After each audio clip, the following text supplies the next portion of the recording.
Ang pinakamasakit daw sa buhay ay hindi ang mamatay, kundi ang ika'y makalimutan. Lagi nating tatandaan, hindi ang Diyos ang nakakalimot, tayo.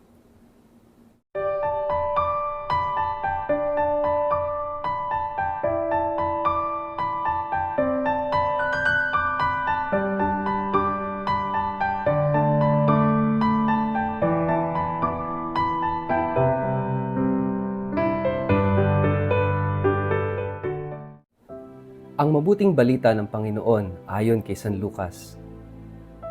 Noong panahong si Herodes ang hari ng Judea, may isang paring Hudyo na kabilang sa pangkat ni Abias na ang pangalay Zacarias. Ang kanyang asawang si Elizabeth ay mula naman sa angkan ni Aaron. Kapwa sila kalugod-lugod sa paningin ng Diyos at namumuhay ng tapat sa mga utos at tuntunin ng Panginoon. Wala silang anak dahil baog si Elizabeth at kapwa sila matanda na. Isang araw, nanunungkulan ang pangkat na kinabibilangan ni Zacarias at ginagampanan niya ang kanyang tungkulin sa harapan ng Diyos bilang isang pari. Nang sila'y magpalabunutan ayon sa kaugalian ng mga paring Hudyo, siya ang napiling magsunog ng insenso. Pumasok siya sa templo ng Panginoon sa oras ng pagsusunog ng insenso habang nagkakatipo naman sa labas ang mga tao at nananalangin.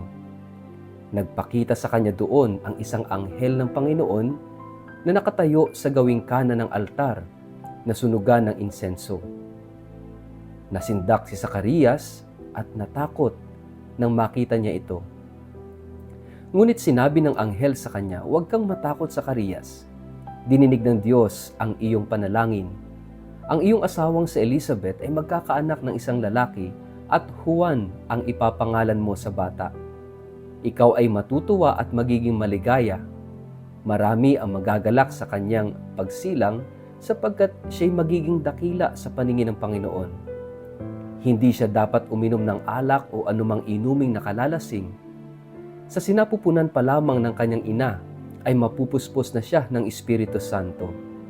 Sa pamamagitan niya'y maraming Israelita ang magbabalik loob sa kanilang Panginoong Diyos. Mauuna siya sa Panginoon na taglay ang Espiritu at kapangyarihan ni Elias upang pagkasunduin ang mga ama at ang kanilang mga anak at panumbalikin ang mga suwail sa karunungan ng mga matuwid. Sa gayon, ipaghahanda niya ng isang bayan ang Panginoon." Sinabi ni Zacarias sa anghel, "Paano ko matitiyak na mangyayari iyan? Ako'y matanda na at gayon din ang aking asawa." Sumagot ang anghel, "Ako'y si Gabriel na nakatayo sa harapan ng Diyos. Isinugo niya ako upang dalhin sa iyo ang magandang balitang ito. Ngunit dahil sa hindi ka naniwala sa mga sinasabi kong matutupad pagdating ng takdang panahon, ikaw ay magiging pipi. Hindi ka makakapagsalita hanggang sa araw na maganap ang mga ito."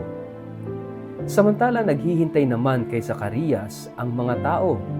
Nagtataka sila kung bakit nagtagal siya ng ganoon sa loob ng templo. Paglabas niya, hindi na siya makapagsalita, kaya't mga senyas na lamang ang ginagamit niya na pag-isip-isip ng mga tao na baka nakakita siya ng pangitain sa loob ng templo. Si Zacarias ay nanatiling pipi. Nang matapos na ang panahon ng kanyang paglilingkod ay umuwi na siya. Hindi nga nagtagal at naglihi si Elizabeth. Hindi ito lumabas ng bahay sa loob ng 5 buwan. Sinabi ni Elizabeth, "Ngayoy kinahabagan ako ng Panginoon. Ginawa niya ito upang alisin ang aking kahihiyan sa harap ng mga tao." Ang mabuting balita ng Panginoon.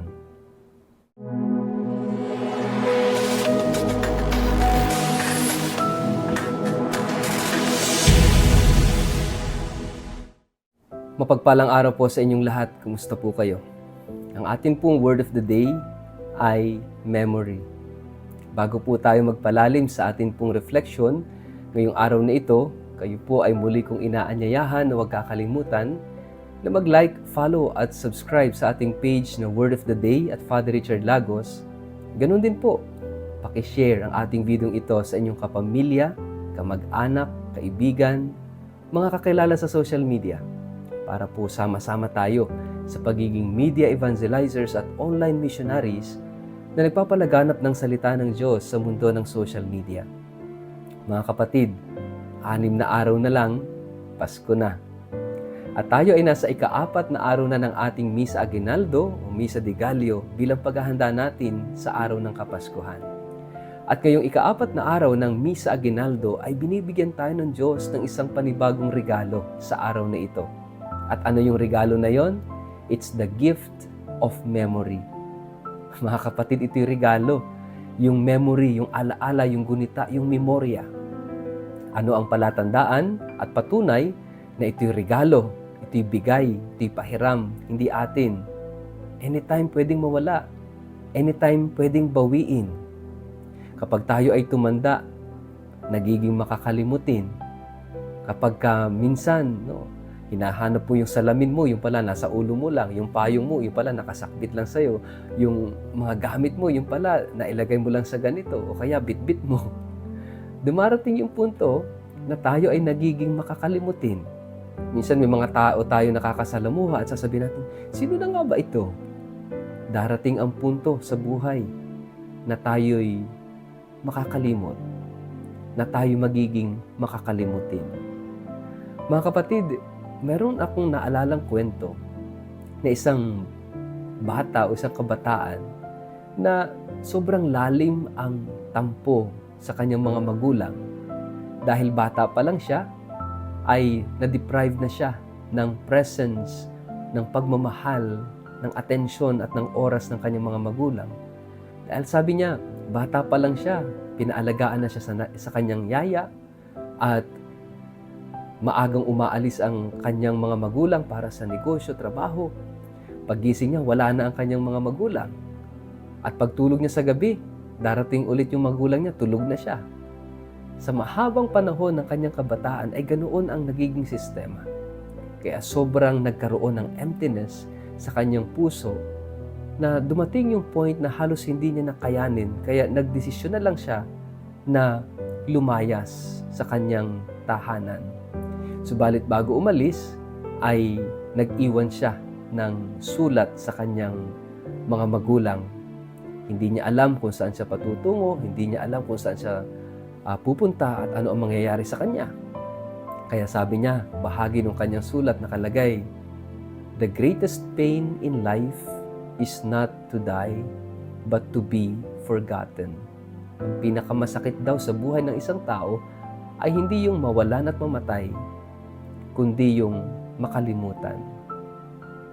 Mga kapatid, totoo naman yon.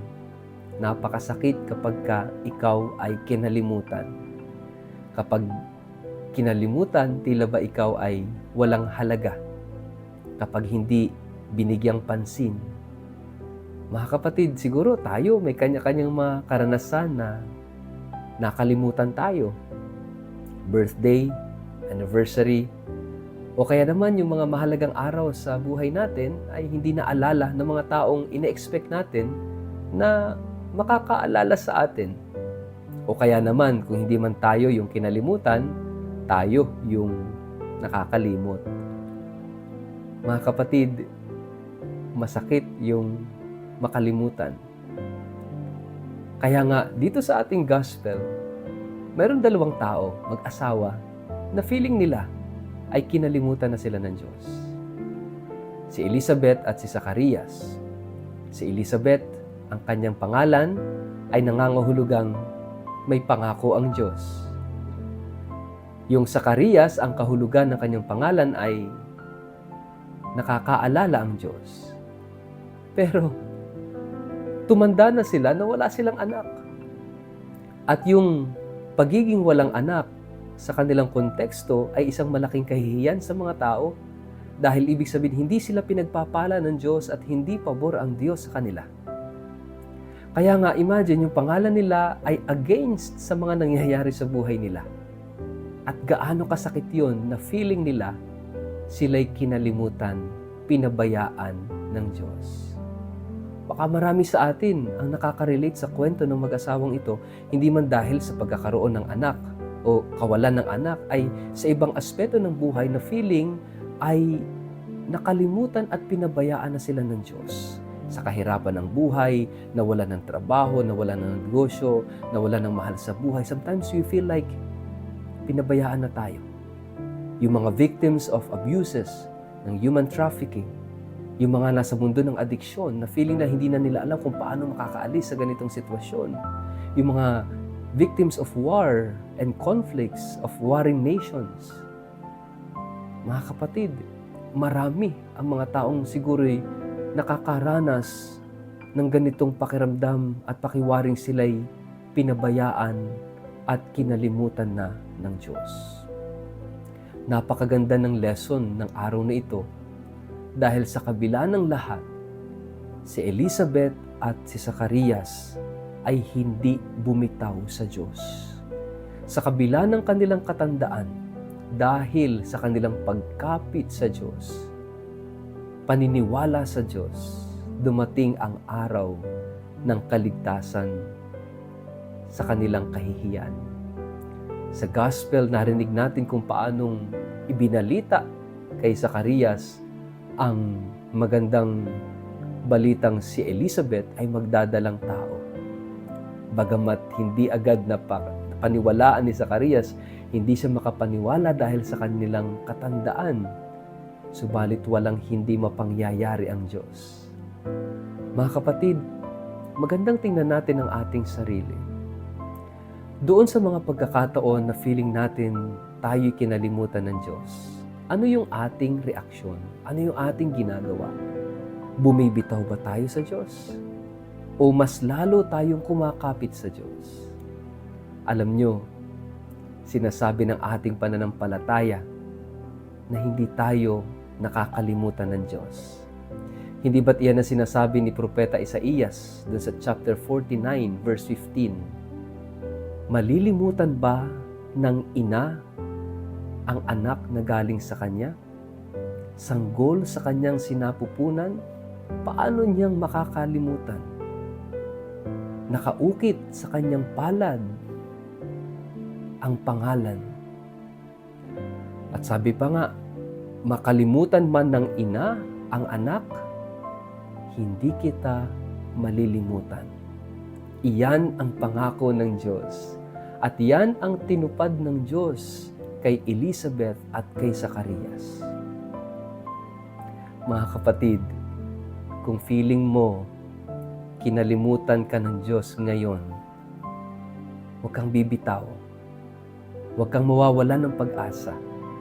Kapit sa pananampalataya, sapagkat ang totoo, hinding-hindi ka makakalimutan ng Diyos.